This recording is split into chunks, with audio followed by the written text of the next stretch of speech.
YouTube, it's Clormo with another Logic Pro X tutorial on Alchemy series, and today I'm going to be talking about the Spectral Edit Window, which is the last portion of the source edit window, and from there we're going to move on into the other components of the Alchemy engine that still haven't been covered, starting with filters and so on and so forth.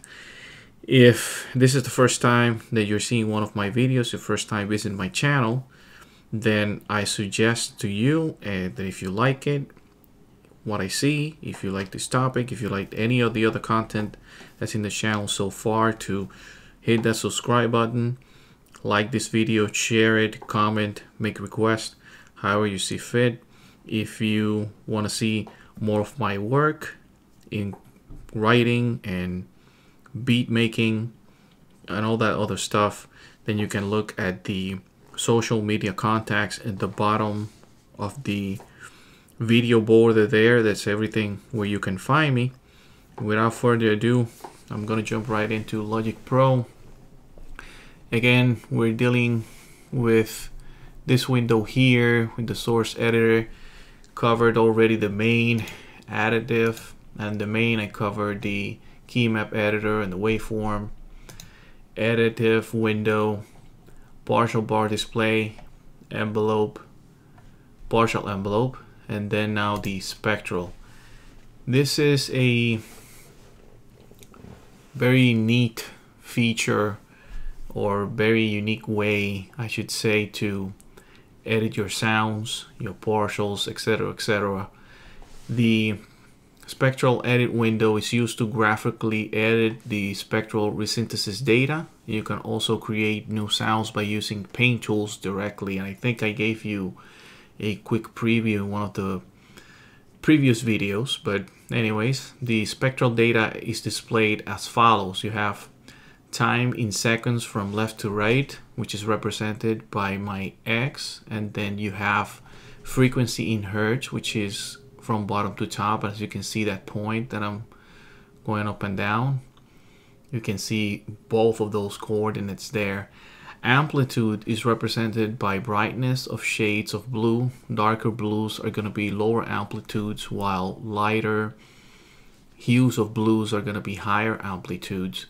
Silence is going to be represented by black, and then the loudest amplitude points are going to be white.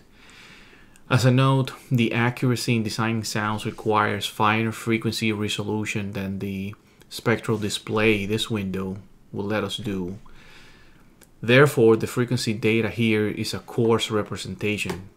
You can create graphical data at the resolution of the display, and that means your actual computer monitor. So you really can't paint normal melodies, chords, or notes, like I said also with the additive, where changing partial envelopes or partials, but you really cannot replace the actual creation of chords, melodies, and all that stuff. All you're doing here is changing tones, doing some higher level automation, some direct automation in the engine, as opposed to changing the knobs here. That same thing, that same concept applies to the spectral window as well. So right now I don't see much here. I just have this little lines here, but that's not going to give us a good view. So what I'm going to do is I'm going to go to a different source, and I'm just going to bring a zone, bring a loop.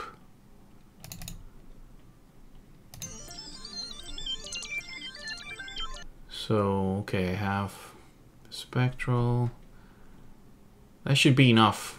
Bring in your sample as spectral to be able to see its data, and that's what I'm gonna do.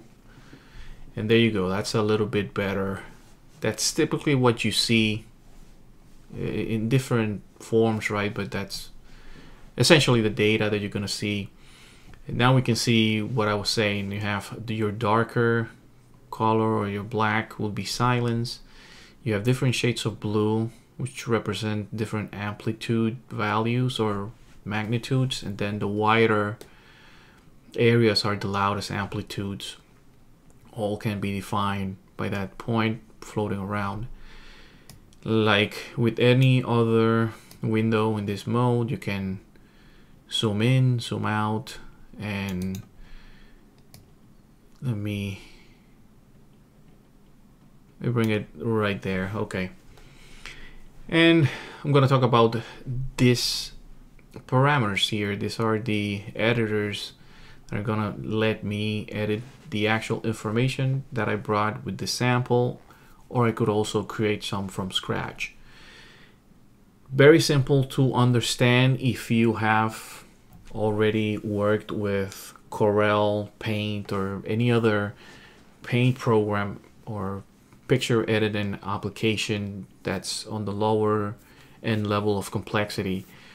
It's not going to be that difficult to understand how things work, but for those of you that have never really worked with any of this and completely new to you, then let's go right in. So we have the draw and mask buttons, and this is going to set your mode for your paint tools from here on out. So in the draw mode, this is going to let you use paint tools to edit the image you see. Pretty much every aspect of it you can change. The mask mode, if you see, I already have behind, and I hope it looks fine, behind this black screen I actually see the original information, right? And what this is gonna do is gonna let you use the paint tools to only let through parts that you paint over. The rest are masked behind on a layer. So here you're editing what's existing or creating new stuff, and the mask is gonna mask everything except whatever else you bring up. Moving to the right, we have this lasso, brush, and erase buttons. These are just gonna let you do edits as you would in a paint program. But for those of you that don't know, like a lasso is gonna let you select, you're gonna create, I'm gonna do it, it's gonna create that, and now I essentially can use this as a paintbrush and paint around, but I'm gonna undo that. This is good that this is one of the only module in here that lets you do undo, but the undo is like there's only one undo. Then moving to the paintbrush, you have a brush. Right now is set to custom as the brush, so I see whatever I had from the lasso, that's what I'm seeing as a brush, but I don't want that. I want to go back to the blurred circle, which is just your pointer, and you can paint over it. I'm not gonna do that yet, you're gonna see that later. Then the eraser is just gonna let you erase stuff from there, or whatever you make in the masking, you can erase it as well. To the right, there's this brush pop-up menu, which is gonna let us choose a predefined brush shape. Like I showed you, the custom is tied to the lasso. Then you have different shapes. It's very simple to understand.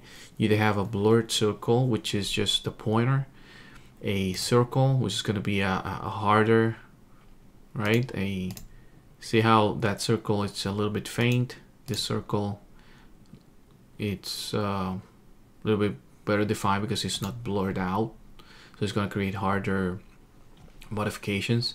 Horizontal line, I kind of see, it's difficult to see, but it's there. It's a horizontal line, basically. It's a brush.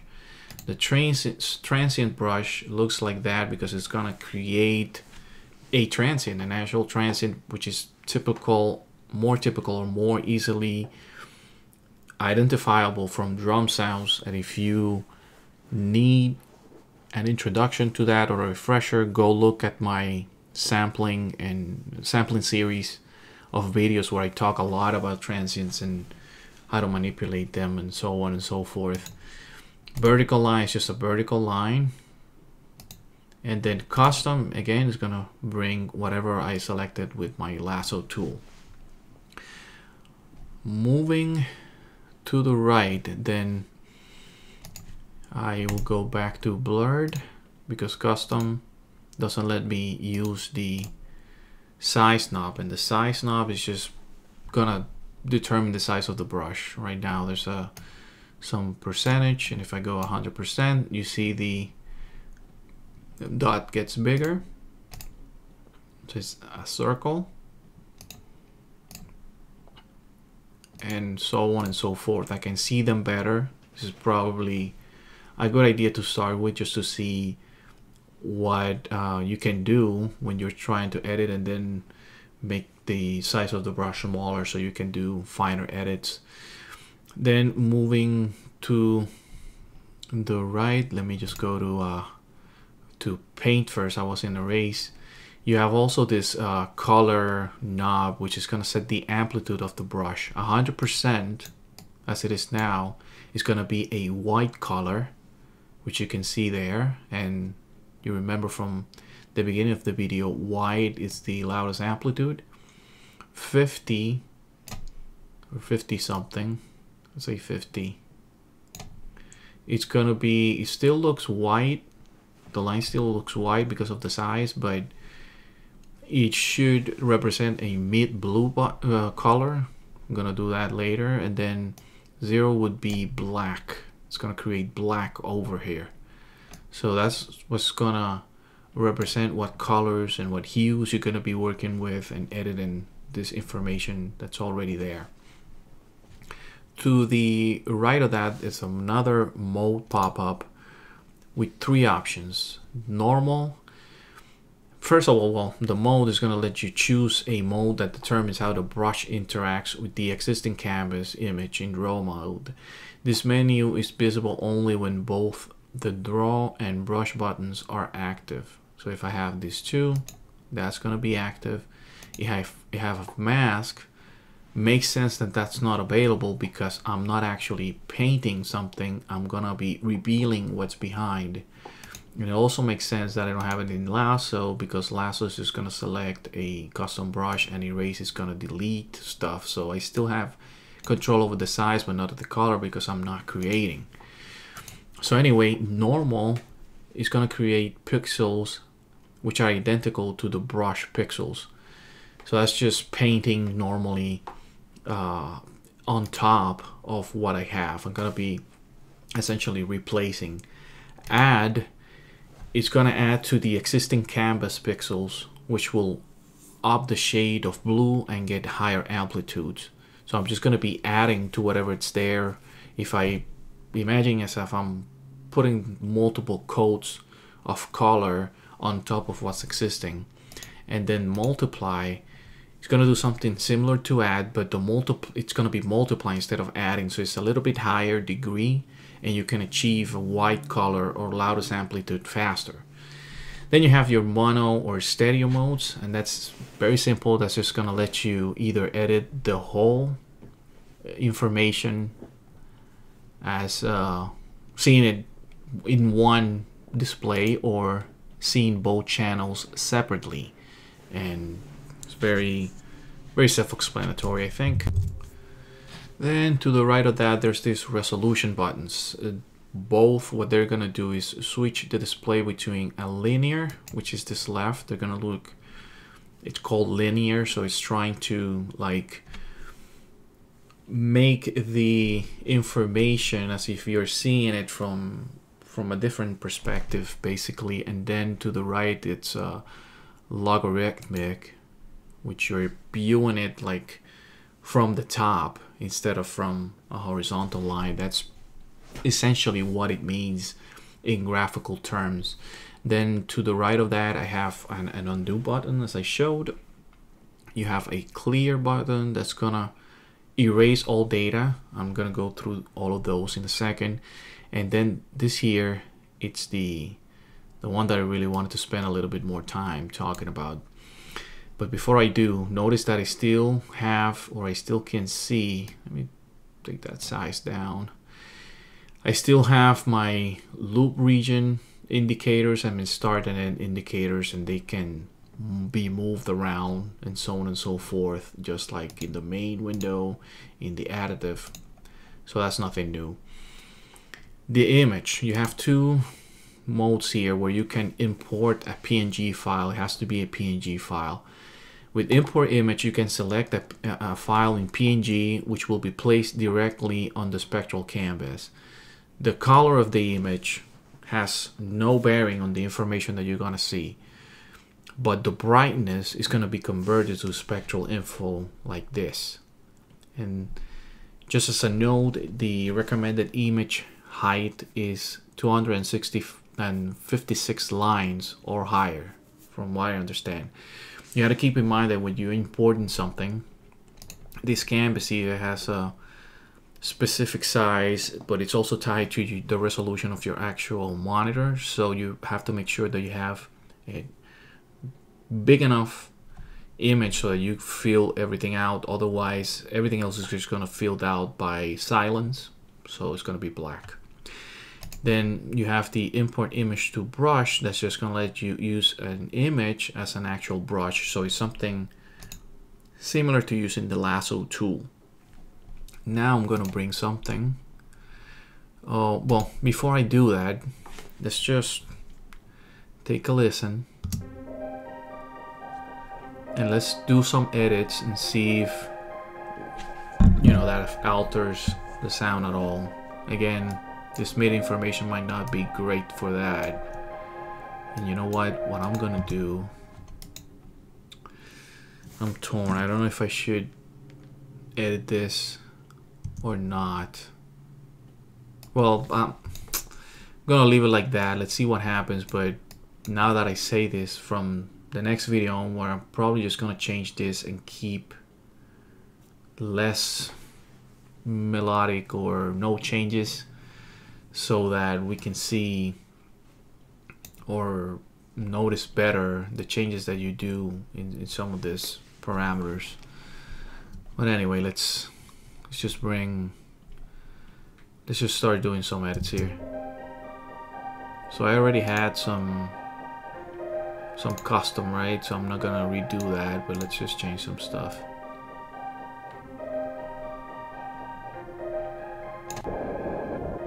That definitely made a difference. It introduced essentially noise. And it's apparently clipping. So I'm gonna do that.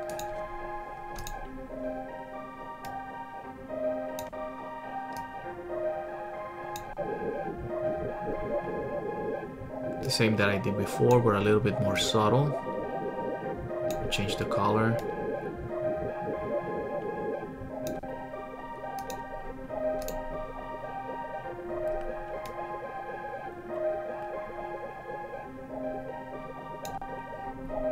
I did that for one channel, so I'm listening at it.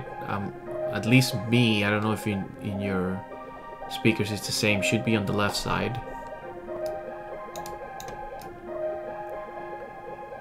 Put some silence now with the transient on the left side. Let's see.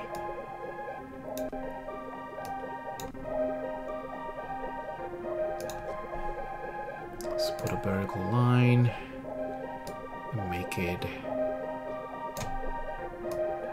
100%.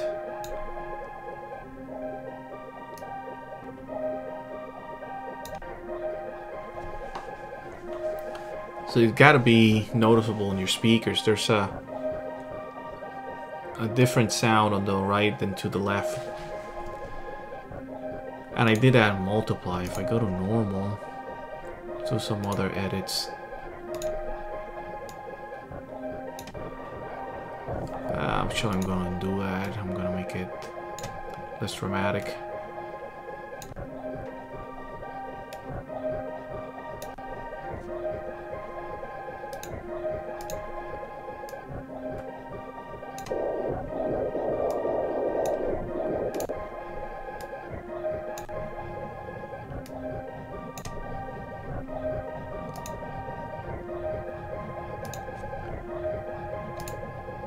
See, that's how it looks. If I go to change the stereo mode, let's make the... So I'm not gonna stop that. I'm not gonna clear everything. And I'm gonna bring an image. I already had one set up, but let's see if that works. Go to desktop, there it is, Spectral Artboard. It's not that great. It has some bluish. That's why I selected that image. It's not gonna be a big deal. There you see. So the brightness information was converted here. That's why it looks as such. If you have a different image, it's gonna give you a different result. You can get very creative with this. And let's do something real quick. Just wanna, okay.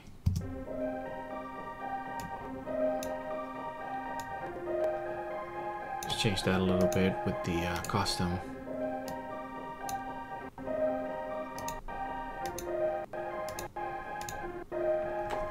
How about if I go to mask and I start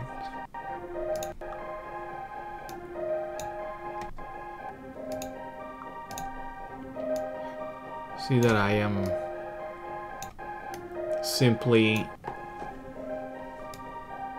making some other stuff visible. It's not really making much of a difference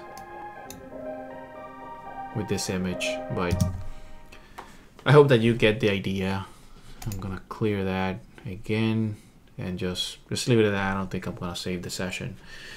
But anyways, that's what you can do with Spectral. Again, more changes to the tone of your samples and your sounds, and creating a lot of effects embedded into your sample without losing quality. A lot of resynthesis that's very high quality, very neat stuff. So thanks for the support. Thanks for all the followers that subscribe recently, I should say. Followers would be on Twitter, but thanks to those two.